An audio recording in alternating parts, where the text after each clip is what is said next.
So it's been a pleasure to talk about unit testing in particular, especially for you who have been around in the industry for so long and also have practiced a lot of things about these software best practices. So in the beginning, maybe we can recap a little bit. What do you think is the definition of unit tests? There are, I think, two definitions that are applicable here. One is more high level and the other one is more low level. So the high level definition is that you can say that a unit test is any test that is written by developers, by the same people who write the code that is covered by those unit tests. More low-level definition would be something like a unit test is an automated test that covers a single unit of behavior. It does it quite fast, quickly, and also it does it in isolation from other unit tests. So these are the three properties of a unit test. If an automated test doesn't meet any of these three properties, then it's not a unit test, it's an integration test. And then if we go higher the test pyramid, there are also end-to-end tests or functional tests or whatever you may call them. Those are a subset of integration tests, and the line between, let's say, end-to-end tests and integration tests is much more blurry than between unit tests and integration tests. But even the line between unit tests and integration tests is not as clear. And so sometimes I just put both unit tests and integration tests and even end-to-end tests into the whole bucket of unit tests. So tests that are written by developers themselves. So speaking about unit tests versus integration tests, I know there are always this long debate about, do you really need unit tests? Can we just do integration tests? What do you think about this argument? Yeah, this is an understandable point. I would say that I disagree with that point, but it is understandable where it comes from. So I would say that people who argue against unit tests in favor of integration tests only argue from the standpoint of their unit tests being too low value. So they are not valuable enough to keep around in the project. They fail with each refactoring, so they are fragile, they are brittle, and they don't introduce a lot of protection against potential bugs. And so from that perspective, I understand why they would say so. Integration tests, on the other hand, they can be more valuable because they cover a larger slice of code. They have a higher probability of catching a regression, a bug, and they also tend to fail less frequently. They tend to produce less false positives, false alarms. To that point, I would say that it just means that you don't write unit tests properly. You're probably writing them in a way that makes them brittle and in a way that doesn't provide you a lot of overall value.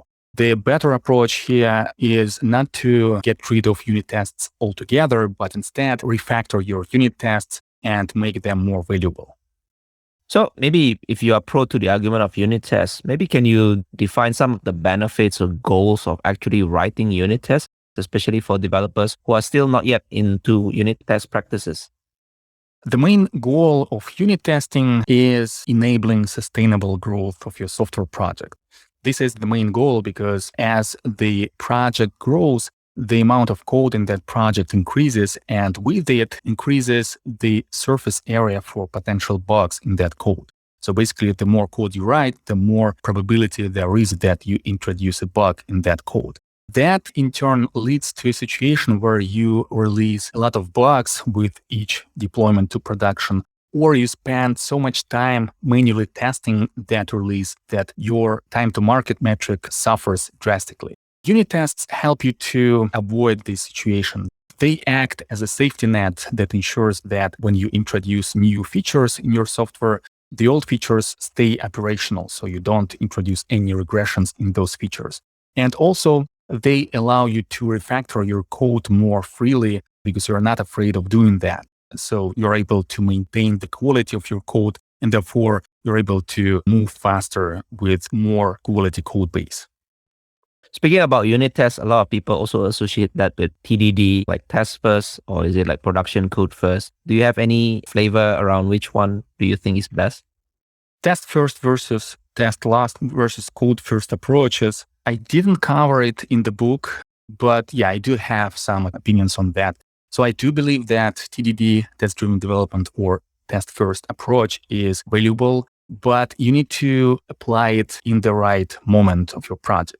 I would say the general guideline here would be that when you just start with the project, when you don't have enough information of what you're doing or how the main model would look or how your project would be structured, this is not a good time to apply test-driven development, because here you are in the mode of exploring your problem domain, exploring your possible solutions, and here your tests will only drag you down.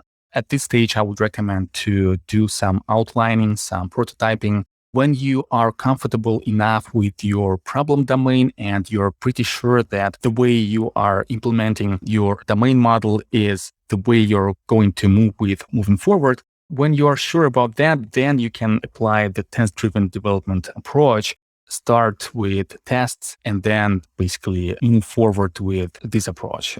Test-driven development is especially useful when you already have some code base and even a test suite, and you need to, let's say, fix some bug.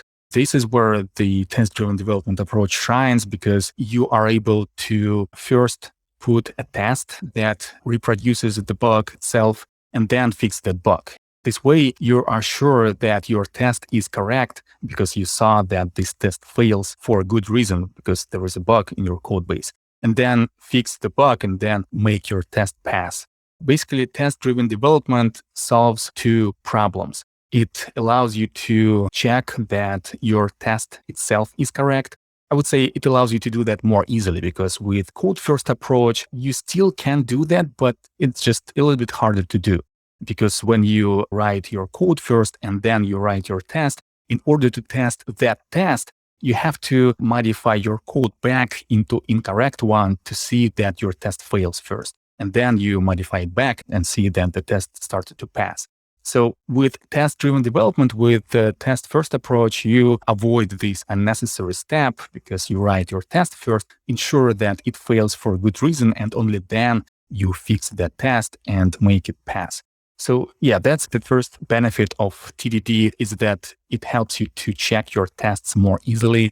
The second benefit of TDD is that it helps you structure your development process. When you have a specific goal in mind, you can introduce a high-level test that checks this specific functionality. And then you can also introduce lower-level tests, unit tests, when you implement specific pieces of that functionality. And so it provides some structure. So yeah, that's the second benefit of test-driven development. But even without TDD, you will capture a lot of benefits if you just apply unit testing, even if you write unit tests after you write your code. Thanks for highlighting all these benefits. I also learned from other people, and also from my experience, sometimes the test-first approach could actually lead to better design, simply because you think from the perspective of the client or the user of your production code, and then you come with the test first, which then leads you to a better design, maybe more testability in mind and things like that. Do you have any thought around test drives a better design?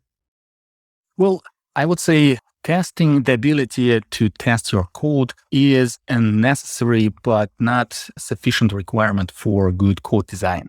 Because I would say that it's a good negative indicator, but it's a bad positive one. When your code doesn't allow you to easily test that code, then it's a good sign that there's something wrong with that code. It's structured incorrectly. Maybe you didn't implement dependency injection properly or something like that. But even if you are able to cover this code with unit tests or with integration tests, even then, it's not a 100% guarantee that your code itself is structured properly. So I would say that it does help with code design, but only partially.